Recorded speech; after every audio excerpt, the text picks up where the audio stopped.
And now I invite Dr. Swain, who is the president of the Canadian Association for the Study of the Liver, and he's also a professor of medicine, and he has the chair, the Carl Wenzel Family Foundation Chair in Hepatology in the University of Calgary. He is a practicing hepatologist and a clinician scientist since his arrival in Alberta in 1993. And Dr. Swain, you will present today the interdisciplinary management on NAFLD patient. We need to end the silo. La gestion interdisciplinaire donc des patients NAFLD et comment mettre fin au silo. So thank you, Dr. Swain, and it's your turn. Thank you very much for that kind introduction, Bertrand. And I really, as the president of CASL, want to thank Mike Battelle, who is the founder of the Fatty Liver Alliance, I think for having the vision and determination for actually really doing this whole meeting and putting it together. And really, it was his drive and his vision that made it happen. So thank you, Mike. Next slide. So I think we've heard quite clearly, and Noah expressed it, I think, very clearly that that we're increasingly seeing complex patients in primary care who are becoming increasingly complex, and so there's a lot of discussion around interdisciplinary care models and to address their care needs, and in many different diseases like cardiology and endocrinology, these are all already undertaken, but it's really just starting out in fatty liver disease. Next slide. Next slide, please. Yeah, thank you. So let's talk about the NAFLD patient in primary care, which is really what we've been chatting about so far. Next slide. So this has been stressed before, but I'm just going to come back to it because really that NAFLD is the felt to be the hepatic manifestation or liver manifestation of the metabolic syndrome. So you have the metabolic syndrome in the center, and so individuals with NAFLD are commonly overweight. They commonly have abnormal cholesterol or triglyceride levels, and they commonly have insulin resistance and hypertension, which are all diseases which are typically managed in the framework of primary care, typically in Canada. Next slide. And this was pointed out earlier as well, but the obesity epidemic in Canada is really quite alarming, and it's really happening in all the developed countries around the world. And you can see that this is a map of Canada. This is from 2017. It's worse now, but there are parts of Canada where almost 40% of the population has a BMI above 30, and this is going to drive healthcare costs, and it's going to impact primary care quite significantly, as I'm sure you're already experiencing. Next slide. Moreover, if you look at diabetes, which essentially parallels the obesity epidemic, you can see there's an age-dependent incidence of diabetes, which increases as people get older. But as of 2019, almost 9% of the Canadian population had diabetes, more common in males than females, and most of these people have type 2 diabetes, which again is being managed in primary care. Next slide. And this has been shown a number of times, but I think what it highlights is this is a global problem. There is certainly in the Middle East is probably the highest, in South America, but in North America it's 24%. But if you go from the north down and you're starting to get in the southern parts of the United States, the incidence of a BMI over 30 is over 40%. And the prevalence of NASH in Canada is about 2 to 3% of the general population. So it's a huge number of patients that we're going to be looking at as we go forward. Next slide. And so I think to give kind of a simple snapshot of the people that would be in a waiting room in a primary care office, if you look, and this is in 2019. So if you look out and in the waiting room, more than 6 diabetics and 9 people who have a BMI above 40 out of 10 are going to have NAFLD. And one of 4 people out there in the waiting room are gonna have NAFLD regardless of their weight, because there's something called lean NAFLD, which we haven't really talked about. Next slide. And so when you start to look at the risk factors and the comorbid conditions that are commonly seen in patients that have NAFLD, well, these are the common things that I mentioned before that are being managed by primary care: high blood pressure, type 2 diabetes, obesity, hyperlipidemia, alcohol. And again, there's the different levels of alcohol, which can contribute to driving worsening of fatty liver disease and drive liver disease on its own. Nutritional quality, and trying to get people to change their sedentary lifestyles. Next slide.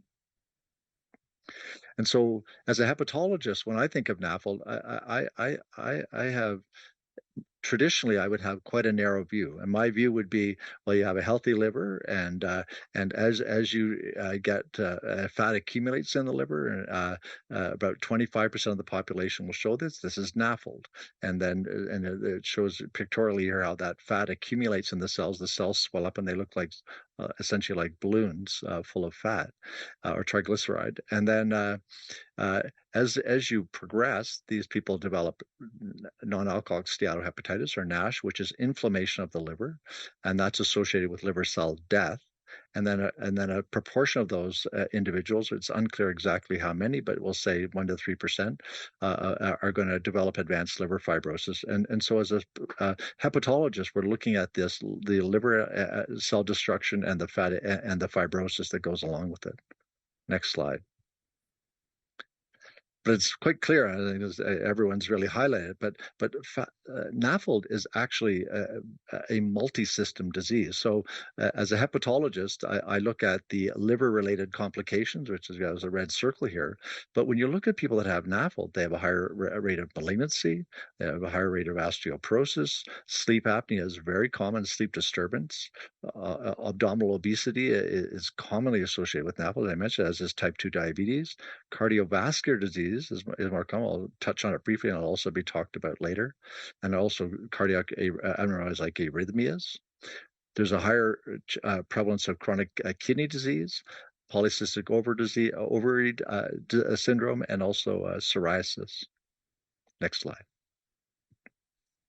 In fact, this is one study, but there are many studies that have looked at this now. And what this study looked at was the risk of chronic kidney disease in NAFLD patients with type 2 diabetes. And so the red color are individuals with NASH, and the blue color are healthy controls. And if you look at in type 2 diabetics that have NASH, they have a higher incidence of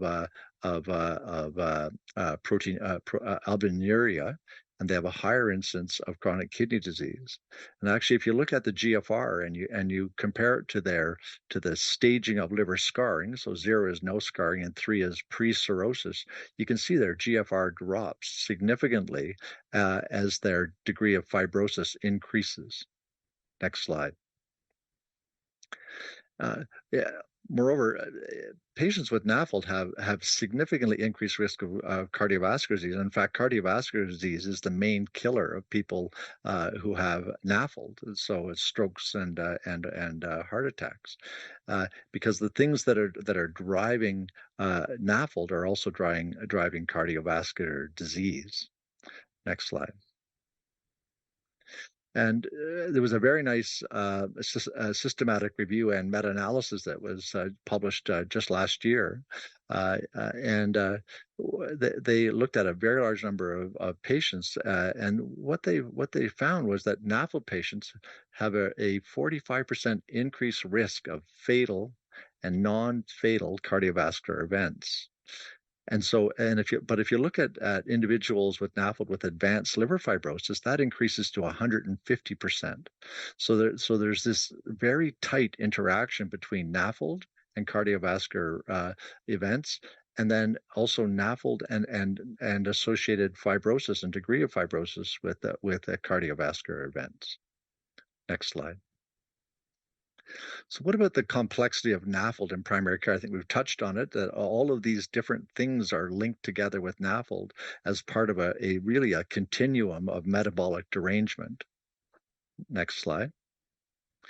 And the problem, and this is why I showed this slide at the beginning, is because I mean, I think when most people see a diagram like this, they immediately run for the door because the management of complex patients often can seem to be dauntingly complex. And I think Noah put it quite nicely: is that when you're in primary care and you just feel that things are being layered and layered and layered onto your plate, and you're working 21 hours out of 24 hours a day.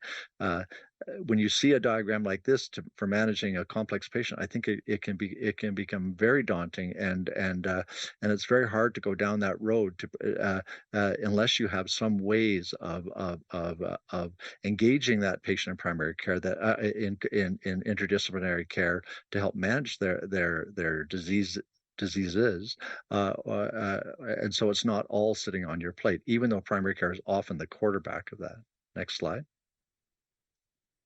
And so what the typical thing is in certainly in North America is that we've developed traditional care models where these complex patients are often referred to specialists, and so they might go down the road and end up going to see a cardiologist or whatever. But they often it's driven by certain signals that makes that precipitates the referral to a specific specialist.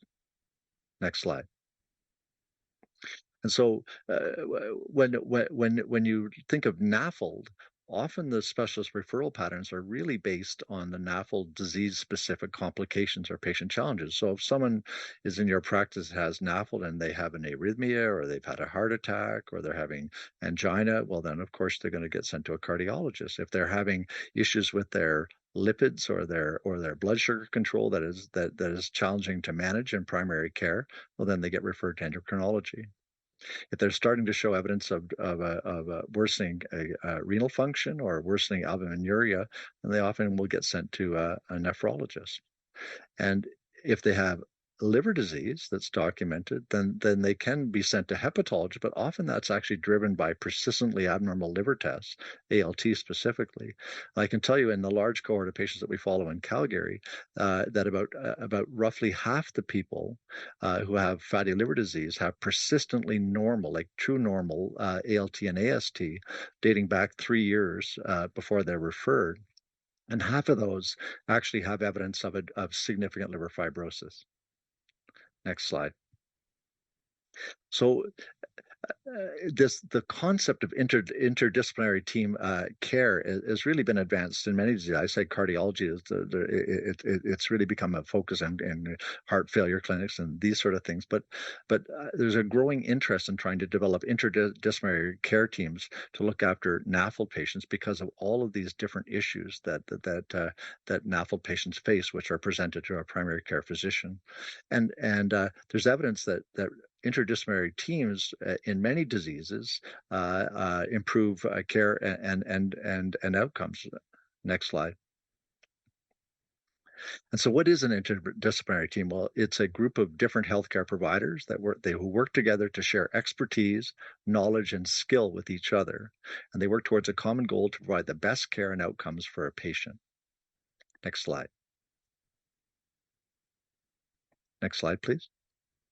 Yeah, so this is actually one model that's been published quite recently about how what the different different people that might be involved in interdisciplinary care in NAFLD patients, and so the patients in the middle, and often I think primary care feels like they're in the middle, right beside the patient, and often that they are, but this views the multidisciplinary care circle as really being the key people who are going to look after that individual patient based on their specific needs. So it might be a diabetologist, a cardiologist, someone who's a social worker who can help them with lifestyle and trying to obtain healthier food, obesity experts, dietitians, and primary care plays a very important role as part of that continuum, but not necessarily having everything laid on the shoulders of primary care, because there is really there's a challenge with regards to capacity, as Noah so nicely outlined, in primary care to look after those patients. Next slide. And so it's becoming increasingly evident, and this has been discussed earlier quite a bit, that we need to use clinical care pathways and case identification strategies within the primary care setting to funnel people to multidisciplinary care teams. And this is being used for many different diseases, GI, cardiology, hepatology. Next slide. Next slide. And so I'm going to use NAFL as an example because this is about this talks about NAFL, but essentially we know that 25% of the population has NAFLD. So obviously 25% of patients is 1 in 4 patients in your office, and so how do you know who needs to see a hepatologist, and who needs to see someone else, and how and who should be, I guess, really driving their management. And so there was a discussion earlier about using these non-invasive tests to try to decide who should actually be funneled as high risk to see a hepatologist in people that have NAFLD. And the simplest one to use is FIB4. But I say it's simple. It's only simple in primary care if it's calculated within your EMR, or it's a checkbox on an ordering sheet, because it's not simple if you have to stop your clinic and go onto the computer and go to MedCalc and calculate a FIB4. And so it's important that we get these type of tests like FIB4 readily available, because these are cheap, and they're very good at if someone has a number that's less than 1.3, they're very unlikely to have significant liver disease, and you can focus on the other issues. In Calgary, our primary care physicians can access shear-wave elastography, which is a FibroScan technology that's attached onto an ultrasound that's in the community, and we use that to triage people less than 8 kilopascals or greater than 8 kilopascal. Next slide. So the idea here is to use a NAFLD-based pathway, and obviously NAFLD is the entrance criteria in this case, to find cases within primary care that then allows those patients to be funneled into an interdisciplinary team that is not necessarily led by a primary care physician. In fact, I think in our current state in Canada that is unlikely, although they're intimately involved in that individual's care, and they would be considered to be broadly part of the team. But the teams that are being formed in North America broadly are not being led by primary care. And this just go back one second. And there's actually been this has been introduced in this sort of idea was introduced in Oxford, and they actually used the FIB4 and the NAFLD fibrosis score as blood test scores to try to take patients that have NAFLD and then decide if they need to go to a multidisciplinary clinic. And what they and if they say their FIB4 was above 1.3, they were referred to this multidisciplinary clinic, and within that multidisciplinary clinic there was an endocrinologist, a hepatologist, and a specialist nurse, and they looked at the impact of having that team look after that individual for those individuals for about a year. And what they found was that their weight decreased, their hemoglobin A1C decreased, their ALTs decreased, and their liver stiffness decreased. And they also found that when they did a health economic model, that for the individuals that had poorly controlled diabetes, it was also cost effective. Next slide. Dr. Swain, can you conclude? Because this is my last slide. Thank you. Yeah. Thank you so much. So this just shows another multidisciplinary clinic model would basically use the patients identified with NAFLD. They flowed in, and they were basically screened with a FIB4 above 1.3 to be included. And then this team was led by a hepatologist, and there was a dietitian, an endocrinologist, and a cardiologist, and they took they had a very specific way of interacting and referring people back and forth, and the outcomes haven't been published, but these type of teams I think are what we're going to see more and more of as this disorder becomes more and more prevalent. We have to deal with it. Next slide.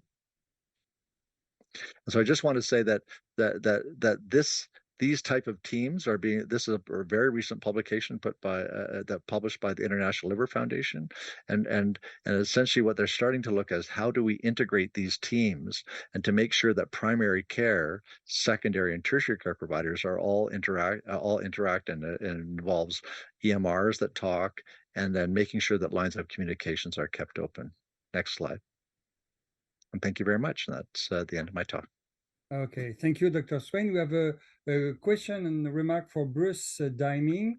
In my case, having a hematologist is important to my care, as blood work done by my hepatologist sometimes indicates possible blood disorders. Yeah. So this would be linking a hematologist with the care. Certainly I can. When people have chronic disease, they also have a higher incidence of malignancies, not necessarily hematological malignancies, but I think whenever you're in a multidisciplinary care model, or a model where you're being followed closely for a disease that is known to be a multi-system, then certainly I think when you develop other disorders like a hematologist, then that certainly would precipitate often a more rapid or an earlier referral to the hematologist. The other thing is that people that have fatty liver disease, about half of them are going to have an elevated ferritin, and often, people have used ferritins as a marker of hemochromatosis. Although we now know we shouldn't be using that as a screening test, it's still widely ordered, and people with fatty liver disease can actually have ferritins of over 1,000, and so it can be quite concerning, especially in primary care. But it's important to recognize that if their percent transferrin saturations are normal, then they don't have iron overload and they don't have hemochromatosis. And this is just a manifestation of fatty liver disease that we don't fully understand. Okay, And thank you that's so how much. hematology gets Yeah. involved. Sorry. Yeah. Okay, thank you so much, Dr. Swain.